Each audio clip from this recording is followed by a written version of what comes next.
Boas-vindas a essa análise. Hoje a gente vai decodificar, de forma totalmente imparcial, um estudo acadêmico fascinante. Vamos entender como as teorias sociológicas clássicas e o feminismo interseccional contemporâneo explicam as realidades socioeconômicas das mulheres negras no nosso mercado de trabalho. É, literalmente, uma jornada que cruza história com os dados atuais. Então, vamos direto ao ponto. O nosso caminho aqui é bem direto. Começamos com um retrato do cenário atual da mulher negra, seguido pelo conceito do trabalho como fato social. Depois, passamos para a relação entre dominação e capitalismo, exploramos a questão da interseccionalidade e dupla opressão e, por fim, os caminhos possíveis para a equidade apontados pela pesquisa. Começando pela seção 1, o cenário da mulher negra, a pesquisa mergulha de cabeça na nossa realidade demográfica atual. Pensa só nos números do censo do IBGE de 2022. As pessoas negras compõem 55% da população brasileira. É a grande maioria do país. Mas, e aqui está o grande ponto que os pesquisadores levantam logo de cara. Essa vasta maioria simplesmente não reflete nas posições de liderança e poder das nossas instituições. De jeito nenhum. Agora, quando a gente analisa a base do mercado de trabalho, o cenário se inverte completamente. O estudo destaca um dado bem impactante. Do total de 92% de trabalhadores domésticos que são mulheres, 65% são mulheres negras. Ou seja, existe uma concentração gigantesca e desproporcional na base da pirâmide. Mas afinal, como chegamos a esses números? Para entender, os autores nos convidam a voltar no tempo, lá para o período pós-abolição. O sociólogo Abdias Nascimento resumiu isso de forma perfeita em 1978. Ele apontou que a abolição desobrigou completamente o Estado, a Igreja e os senhores de qualquer responsabilidade. A população recém-liberta teve que sobreviver por conta própria, sem absolutamente nenhuma integração formal à sociedade. E, de acordo com a análise, é exatamente aí que nascem as raízes de uma exclusão sistêmica.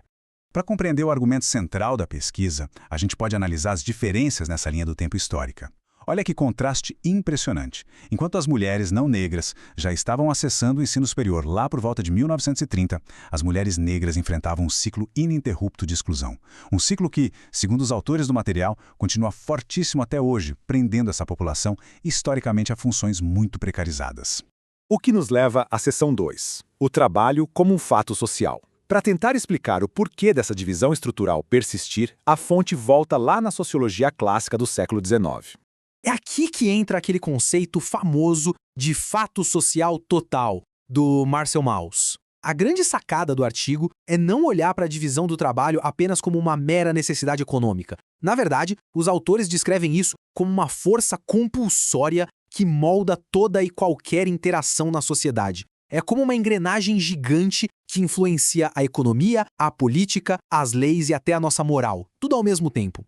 E os gigantes da sociologia enxergavam essa mesma engrenagem por lentes bem diferentes. Emile Durkheim, por exemplo, focava na especialização do trabalho como algo que gera coesão social. Já Karl Marx via tudo isso como o motor do conflito de classes e da exploração.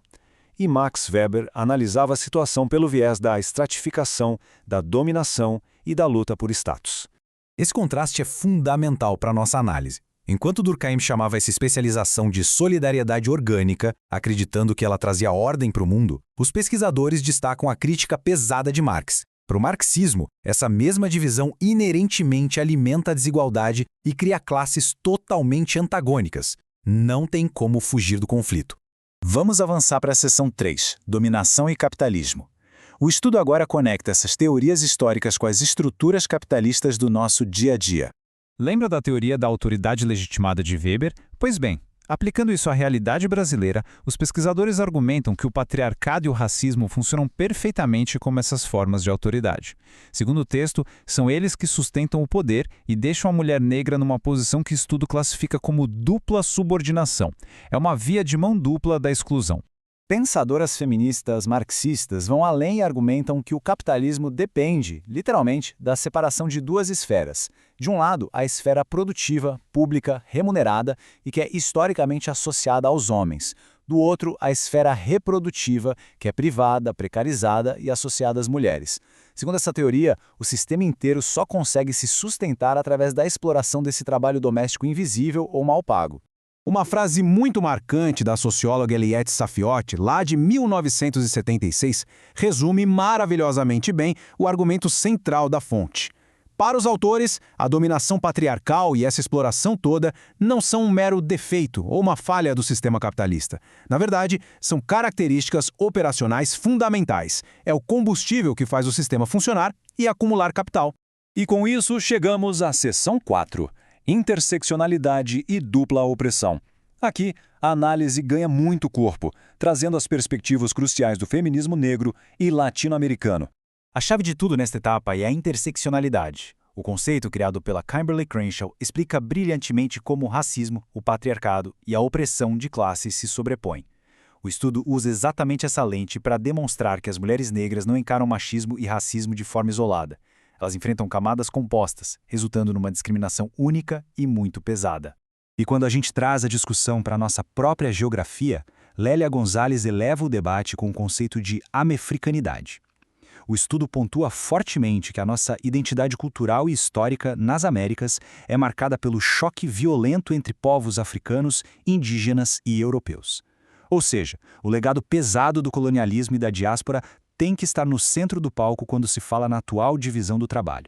Mas, na prática, o que os dados dizem sobre isso? Bom, as taxas de desemprego de 2022 do DIEESE confirmam a teoria de forma bem clara. A taxa é de apenas 6,1% para homens brancos, subindo para 8,9% para mulheres brancas e dando um salto dramático para 13,9% entre as mulheres negras. É a tradução exata de como a raça e o gênero ditam juntos a vulnerabilidade econômica. E, como se não bastasse, uma pesquisa de 2022 citada no artigo mostra que impressionantes 63% das mulheres negras relatam ter sofrido discriminação direta em processos seletivos. As barreiras não são apenas teóricas, elas são diárias, visíveis e totalmente quantificáveis no mercado. Mas como é que essa exclusão opera na engrenagem do trabalho no dia a dia?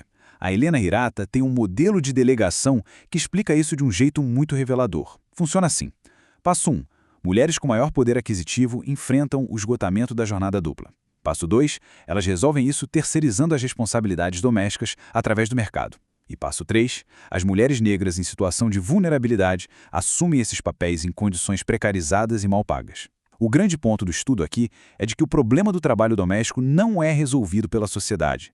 Ele é apenas empurrado para baixo na hierarquia racial e econômica. Finalmente, chegamos à seção 5, Caminhos para a Equidade. Agora, a pesquisa foca nas soluções, mudando do diagnóstico do problema estrutural para as vias reais de mudança. Os autores são categóricos. Ações isoladas e boa vontade não dão conta do recado.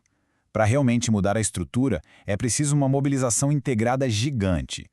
Eles falam na necessidade absoluta de implementar políticas públicas muito bem direcionadas, garantir crescimento profissional e remuneração justa, reconstruir a base de acesso à educação e, claro, desmantelar as micropráticas discriminatórias que estão supernaturalizadas dentro do mundo corporativo.